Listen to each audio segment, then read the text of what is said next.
돌, 정말 어디를 가든 흔히 볼 수 있다. 화강암, 석회암, 현무암, 종류도 다양하다. 쉽게 구할 수 있는 것이라 그런지 예전부터 우리 조상들은 돌을 기초적인 도구로서 사용했다. 그렇게 인류 도구 사용의 역사가 시작됐고 우리는 이 시대를 석기시대라고 부른다. 그런데 그 시대를 석기시대라고 부르는 것이 옳을까? 하는 생각을 해본다. 일부 학자들은 당시에 돌보다는 나무를 도구로서 더 많이 사용했으며 효용성도 더 높았다고 한다. 하지만 나무로 된 도구들은 모두 썩어 없어져 버렸고 현생 인류가 발굴할 수 있는 유물들은 전부 썩지 않는 돌들이기 때문에 우리는 석기시대라고 부르고 있는 것이다. 석기시대, 청동기시대, 철기시대. 인류가 주로 사용하는 도구를 기준으로 시대 발전을 구별하는 말이다. 그런데 주로 사용된 도구가 기준이라면 석기시대보다는 목기시대가 어울리지 않을까?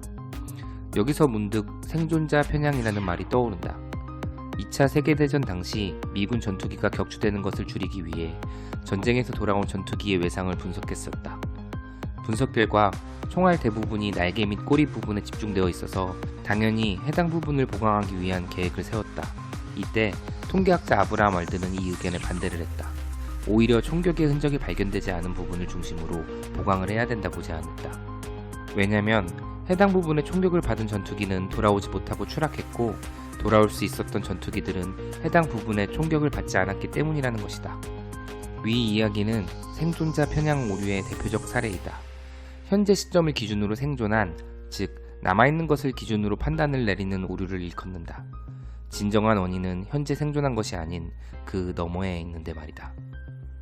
생존한 유물인 돌을 기준으로 당시 시대를 석기시대라고 부르는 것을 당시의 사람들이 알게 되면 이상하게 생각하지는 않을까?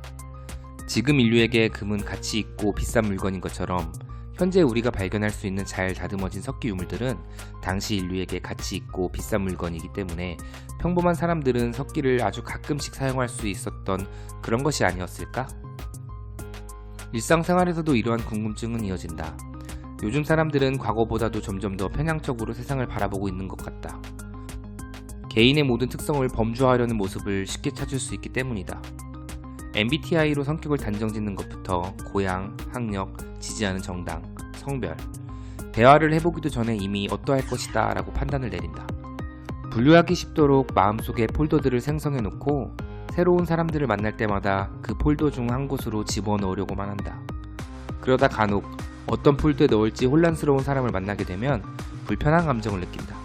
결국 그 사람만을 위한 폴더를 새로 만들기가 번거로우면 이상한 사람이라는 휴지통에 집어넣는다. 이처럼 표면에 있는 정보로 판단을 하는 것을 당연시 여기면서 살아간다. 미군의 전투기 사례처럼 진실은 눈앞에 보이는 이것 그 너머에 있을 수도 있는데 말이다. 한 사람이 온다는 건 하나의 우주가 온다는 것이다. 이와 같이 낭만적인 말은 다들 좋아한다. 끝이 없는 우주만큼 개인은 저마다 특별하고 고귀한 인격임에 공감하기 때문이다. 하지만 우리는 왜 스스로 분류해둔 카테고리들을 기준으로 나 이외의 모든 것을, 아니 심지어 나 자신조차도 분류하고 판단하면서 살아가는 것일까? 오히려 세상을 살아가는 데 중요한 판단 기준은 우리가 휴지통에 버려둔 것들이 아닐까? 집에 가서 자리에 앉아 본인만의 휴지통을 한번 뒤집어 보자. 그곳에서 보물을 발견할 수도 있을 것만 같다. 이상 돌을 보고 난 뒤 문득 떠오른 저의 생각이었습니다.